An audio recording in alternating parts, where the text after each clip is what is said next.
मैं doctor Jattaram Chaudhary, assistant professor, government law college Pali. आज हम पढ़ते हैं आईपीसी की धारा 299 और धारा 300। इससे पहले हम पढ़ चुके हैं कि आईपीसी की धारा 299 आपराधिक मानव बल, कल्पेबल होमिसाइड। आपराधिक मानव बल को कुल 12 श्रेणियों में विभाजित किया गया है। उनमें से 3 श्रेणियों को धारा 299 में परिभाषित किया गया है तथा 4 श्रेणियों को धारा 300 में परिभाषित किया गया है। धारा 300 में बताई गई परिस्थितियों में किया गया अपराध हत्या है, लेकिन प्रत्येक हत्या चूँकि आपराधिक मानववध होती है, इसीलिए धारा 300 में बताई गई 4 परिस्थितियों में किया गया आपराधिक मानववध भी है, क्योंकि प्रत्येक हत्या आपराधिक मानववध होती है। और धारा 300 में 5 अपवाद दिए गए हैं। 5 ऐसी परिस्थितियां दी गई है जिनमें हत्या कारित की जाती है तो भी वो हत्या के लिए दायी नहीं होगा और वो आपराधिक मानववध की श्रेणी में आएगा। उसको धारा 302 में दंडित नहीं करके धारा 304 में दंडित किया जाएगा। इस प्रकार आपराधिक मानववध की 12 श्रेणियों का उल्लेख किया गया है। अब धारा 299। धारा 299 में 3 खंड है। धारा 299 का फर्स्ट खंड कहता है कि आश्य मृत्यु कारित करने का होना चाहिए। मतलब कोई भी व्यक्ति कोई ऐसा कृत्य कारित करता है और वो कृत्य कारित करने का उसका जो आश्य है वो मृत्यु कारित करने का होना चाहिए, और वो कृत्य करता है जिसके किसी की मृत्यु कारित हो जाती है तो वो आपराधिक मानववध की श्रेणी में आएगा। हालांकि धारा 300 का फर्स्ट क्लॉज और धारा 299 का फर्स्ट क्लॉज दोनों फर्स्ट क्लॉज सेम है। आश्य मृत्यु कारित करने का होना चाहिए, आश्य मृत्यु कारित करने का होना चाहिए। अब इनमें से कौन सा धारा 299 में आएगा और कौन सा अपराध धारा 300 में आएगा, ये उस पर्टिकुलर केस की परिस्थिति पर डिपेंड करता है।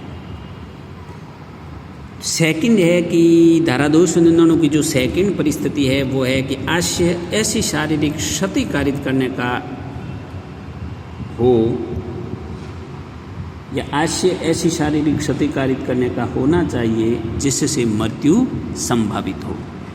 मतलब किसी व्यक्ति का कोई भी कृत्य करते समय उसका आश्य किसी व्यक्ति को ऐसी शारीरिक क्षति कारित करने का है जिससे उस व्यक्ति की मृत्यु कारित हो जाए। मतलब मृत्यु कारित होने की यदि संभावना है, ऐसा कोई कृत्य करता है, ऐसा किसी व्यक्ति को शारीरिक क्षति कारित करने का कृत्य करता है जिसकी संभावना मृत्यु कारित करने या संभावना मृत्यु कारित होने की हो, उससे मृत्यु होने की हो, तो वो धारा 299 के तहत आपराधिक मानववध के लिए दायी होगा।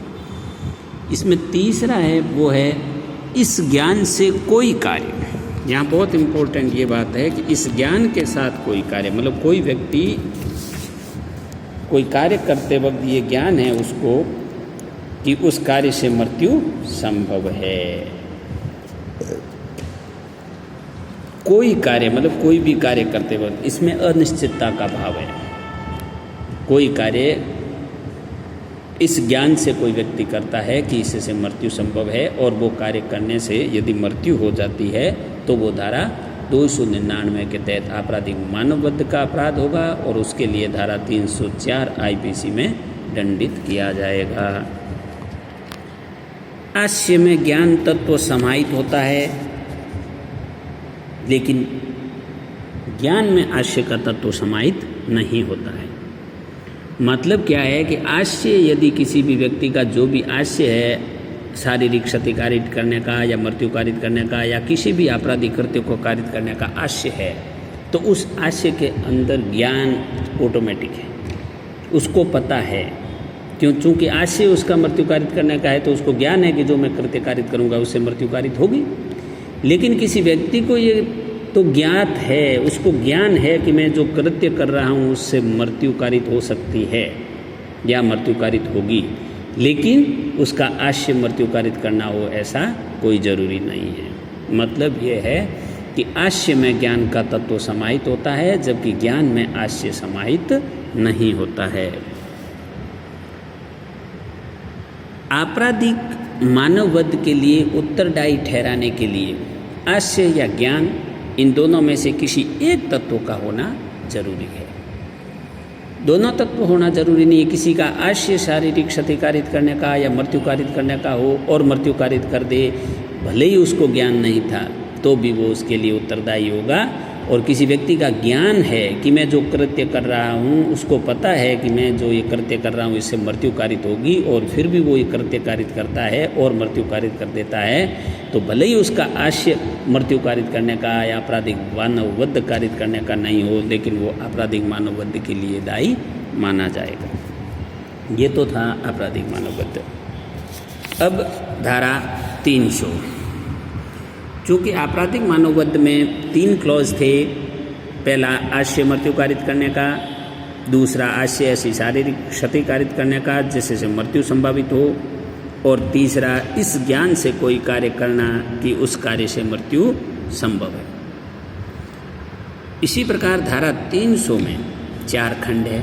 फर्स्ट खंड मैंने पहले बताया, धारा 299 और धारा 300 का सम्मान है, आश्य मृत्यु कारित करने का होना चाहिए, क्योंकि उन्होंने हत्या को आपराधिक मानववध से ही परिभाषित किया है। हत्या क्या है? एक आपराधिक मानववध है, इसलिए आश्य मृत्यु कारित करने का होना चाहिए। अब किसी व्यक्ति का आश्य मृत्यु कारित करने का था और उसने ऐसा कृत्य किया और मृत्यु कारित हो जाती है, तो हत्या होगा या आपराधिक मानववध, ये उस कृत्य की, उस परिस्थिति की संभावना पे डिपेंड करता है। यदि उसमें अति संभावना थी कि उस कृत्य से मृत्यु कारित होगी, तब तो वो हत्या में आएगा, और यदि संभावना कम है, अनिश्चितता का भाव है, तो फिर वो आपराधिक मानववध में आएगा। दूसरा है, ये क्लॉज धारा 299 में नहीं है, और ये धारा 300 का सेकंड क्लॉज है जो धारा 299 में नहीं है, वो है अपराधी का ज्ञान। मतलब कि अपराधी कोई भी काम करता है और उसको ज्ञात है कि इस कार्य से मृत्यु कारित होगी ही, और वो फिर ऐसा कृत्य कारित करता है तो वो हत्या के लिए दायी होगा। वहाँ ज्ञान है, इस ज्ञान से कोई कार्य करता है, और यहाँ वो कार्य करता है और उसको ज्ञात है, ज्ञान है कि इस कार्य से मृत्यु कारित होगी ही, तो फिर वो उसके लिए हत्या के लिए दायी होगा। तीसरा खंड है शारीरिक क्षति कारित करने के आश्य से क्षति कारित करना, जो क्षति प्रकृति के मामूली अनुक्रम में मृत्यु कारित करे। शारीरिक क्षति कारित करने के आश्य से क्षति कारित करना, जो क्षति प्रकृति के मामूली अनुक्रम में मृत्यु कारित करे। कोई व्यक्ति किसी व्यक्ति के शरीर की क्षति कारित करता है इस आशय से कि उस व्यक्ति को क्षति कारित करे, और उस क्षति से उस प्रकृति के मामूली अनुक्रम में, मतलब नॉर्मली ऐसी चोट पहुंचाता है जिस चोट से यदि हत्या कारित होती है, ऐसी चोट पहुंचाता है जो प्रकृति के मामूली अनुक्रम में, प्रकृति के मामूली अनुक्रम से आशय ये है कि नॉर्मली ऐसी चोट से उसकी हत्या हो जाती है। ये जानते वो यदि ऐसी चोट कारित करता है और फिर उसकी हत्या हो जाती है तो वो हत्या के लिए दायी होगा। धारा 299 का सेकंड खंड और धारा 300 का थर्ड खंड शारीरिक क्षति कारित करने का, उधर भी आशय ऐसी शारीरिक क्षति करने पे आए जिससे मृत्यु, वहाँ मृत्यु की संभावना है। मृत्यु हो ये कोई ज़रूरी नहीं है, ऐसा कोई कृत्य कारित किया जाता है जिससे मृत्यु हो, ये कोई ज़रूरी नहीं है, तब तो वो आएगा धारा, और फिर भी मृत्यु हो जाती है तो वो आएगा धारा 299 में। और ये कोई व्यक्ति ऐसा कार्य करता है जिससे श्योर की मृत्यु ही होगी और मृत्यु हो जाती है तो फिर वो धारा 300 में हत्या के लिए दायी होगा, और धारा 302 के तहत उसको दंडित किया जाएगा। फिर चौथा क्लॉज ये कहता है कि कार्य करने वाला ये जानता है, कार्य करने वाला ये जानता हो कि वो कार्य इतना आसन संकट है कि पूरी अधि संभाव्यता है कि वो मृत्यु कारित कर ही देगा। या ऐसी शारीरिक क्षति कारित कर ही देगा जिससे मृत्यु कारित होना संभव है। कोई व्यक्ति ऐसा कार्य करता है जिस कार्य से मृत्यु कारित होगी, या ऐसी शारीरिक क्षति कारित करता है जिससे मृत्यु कारित होगी, ये कार्य करने वाला जानता है, और वो यदि क्षति कारित करता है तो फिर वो, और उसके फलस्वरूप, क्षति के फलस्वरूप यदि किसी की मृत्यु हो जाती है, हत्या हो जाती है, मृत्यु हो जाती है, तो वो हत्या के लिए दायी होगा। धारा 299 के खंड 3 और धारा 300 के खंड 4 में अंतर है, वो मानव जीवन को होने वाले संकट से, मतलब कितना संकट है, आसन संकट का मतलब है कितना अधिसंभाव्य है कि इस क्षति से खतरा कितना है सामने वाले के जीवन का कि उस क्षति से उसकी मृत्यु कारित हो ही जाएगी। अब धारा 300 के 5 अपवाद है। फर्स्ट अपवाद है वो है गंभीर और अचानक प्रकोपन। गंभीर और अचानक प्रकोपन से व्यक्ति आत्मसंयम की शक्ति खो देता है। कोई भी व्यक्ति यदि, या कोई भी अपराधी यदि उस समय जब भी वो गंभीर और अचानक प्रकोपन से आत्मसंयम की शक्ति से वंचित हो, उस व्यक्ति की जिसने कि वो प्रकोपन दिया था मृत्यु कारित करे, या किसी अन्य व्यक्ति की मृत्यु भूल या दुर्घटनावश कारित करे, तो वो व्यक्ति हत्या के लिए दायी नहीं होगा बल्कि आपराधिक मानवबद्ध के लिए दायी होगा। क्योंकि ये धारा 300 जो हत्या को परिभाषित करती है उसके अपवाद स्वरूप ये बताता है कि यदि किसी व्यक्ति, मान लो किसी व्यक्ति को गंभीर और अचानक प्रकोपन दे देता है कोई व्यक्ति, और वो अपना आत्मसंयम खो करके सामने वाले की हत्या कर देता है, तो भी वो हत्या के लिए दायी नहीं होगा, आपराधिक मानवबद्ध के लिए दायी होगा। दूसरा है कि यदि अपराधी शरीर या संपत्ति की प्राइवेट प्रतिरक्षा के अधिकार को सद्भावपूर्वक प्रयोग में लाते हुए विधि द्वारा उसे दी गई शक्ति का अतिक्रमण कर दे और किसी आशय के बिना उस व्यक्ति की मृत्यु कारित कर दे जिसके विरुद्ध वो प्रतिरक्षा का ऐसा अधिकार प्रयोग में ला रहा हो। मतलब कि किसी व्यक्ति को प्राइवेट प्रतिरक्षा का अधिकार दिया गया है कि वो अपनी शरीर या किसी अन्य व्यक्ति के शरीर या अपनी संपत्ति या किसी अन्य व्यक्ति की संपत्ति की रक्षा के लिए किसी व्यक्ति की हत्या तक कारित कर दे। ऐसी परिस्थितियां मौजूद हो जाती है, और वो उस प्राइवेट प्रतिरक्षा के अधिकार का प्रयोग करते हुए सद्भावपूर्वक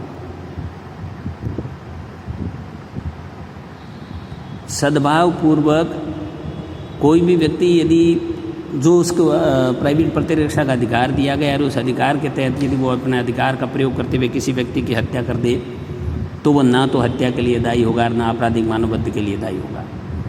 लेकिन यदि वो व्यक्ति जो उसे प्राइवेट प्रतिरक्षा का अधिकार दिया गया है उस अधिकार का अतिक्रमण करे, अधिकार में उसको जितनी शक्ति दी गई है, जितना प्रतिरोध करने की शक्ति दी गई है, उससे उसका अतिक्रमण कर दे, लेकिन ये अतिक्रमण सद्भावपूर्वक करे, मतलब बिना पता, बिना किसी द्वेष भावना या जानबूझ कर नहीं करे, बल्कि वो उसको परिस्थितियों से ऐसा लगे कि मुझे ये शक्ति दी गई है, जबकि वास्तव में उसे वो शक्ति नहीं मिल रही थी, फिर भी वो उसका अतिक्रमण करके यदि ऐसा कोई कारित कर देता है जिससे हत्या होती है, तो वो हत्या के लिए नहीं बल्कि आपराधिक मानवबद्ध के लिए दायी होगा। तीसरा है कि यदि अपराधी ऐसा लोक सेवक होते हुए या ऐसे लोक सेवक को मदद देते हुए जो लोक न्याय की अग्रसता में कार्य कर रहा है उसे विधि द्वारा दी गई शक्ति से आगे बढ़ जाए और कोई ऐसा कार्य करके जिसे वो विधिपूर्ण और ऐसे लोक सेवक के नाते उसके कर्तव्य के सम्यक निर्वहन के लिए आवश्यक होने का सद्भावपूर्वक विश्वास करता है और उस व्यक्ति के प्रति जिसकी मृत्यु कारित की गई है वैमनस्य के बिना मृत्यु कारित करे। मतलब यह है कि कोई लोक सेवक है, वो अपनी लोक सेवक की हैसियत में कार्य करता है, उसको विधि ने प्राधिकारित किया है कि आप वो कार्य कर सकते हैं, और उस कार्य के फलस्वरूप यदि वो मृत्यु भी कारित कर दे तो वो किसी भी अपराध के लिए दायी नहीं होगा।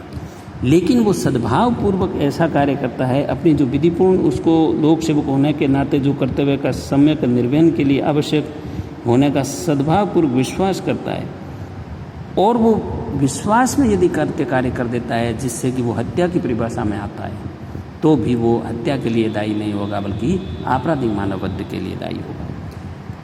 चौथा है कि यदि वो कोई मानववध होता है और वो मानववध अचानक झगड़ा जनित आवेश की तीव्रता में हुई अचानक लड़ाई में पूर्व चिंतन बिना और आपराधिक ज्ञान बिना, अनुचित लाभ उठाए बिना या क्रूरतापूर्ण या अप्रायिक रीति से कार्य किए बिना किया गया है।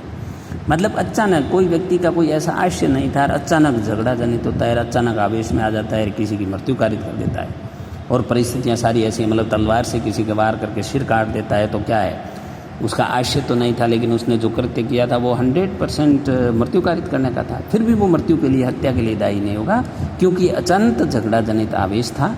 यदि वो पूर्व प्रायोजित नहीं था, उसके पास ऐसी कोई तैयारियां नहीं थी, कोई ऐसी प्लानिंग नहीं थी, उसका आशय नहीं था, फिर भी उसने जो कृत्य किया उससे यदि मृत्यु कारित हो जाती है, हत्या की परिभाषा में आने वाला अपराध कारित हो जाता है, तो भी वो हत्या के लिए दायी नहीं होकर केवल आपराधिक मानववृत्ति के लिए दायी होगा। पांचवा लास्ट ये है कि यदि वो व्यक्ति जिसकी मृत्यु कारित की जाए 18 वर्ष से अधिक आयु का होते हुए अपनी सम्मति से मृत्यु सहन करे या मृत्यु की जोखिम उठाए। मतलब यह है कि एक व्यक्ति दूसरे की मृत्यु कारित करता है और जो मृतक है, जो मर रहा है, वो उसकी उम्र यदि 18 साल से अधिक है, उसने ऐसी सहमति दी है कोई ऐसा शारीरिक कृत्य करने की या शारीरिक चोट सहन करने की या कोई जोखिम उठाने की जिससे मृत्यु कारित हो गई है, तो फिर वो जिसने मृत्यु कारित की है वो हत्या के लिए दायी नहीं होगा, बल्कि आपराधिक मानववध के लिए दायी होगा। ये जो धारा 300 के 5 अपवाद थे, मतलब कि इनमें किया गया कृत्य परिभाषा के अनुसार, परिस्थितियों के अनुसार तो धारा 300 में आता है, लेकिन उनके साथ में यदि ये परिस्थितियां हो जाए तो फिर वो धारा 302 में दंडित न होकर के आपराधिक मानववध के लिए धारा 304 में दंडित किया जाएगा। नेक्स्ट आगे देखिए।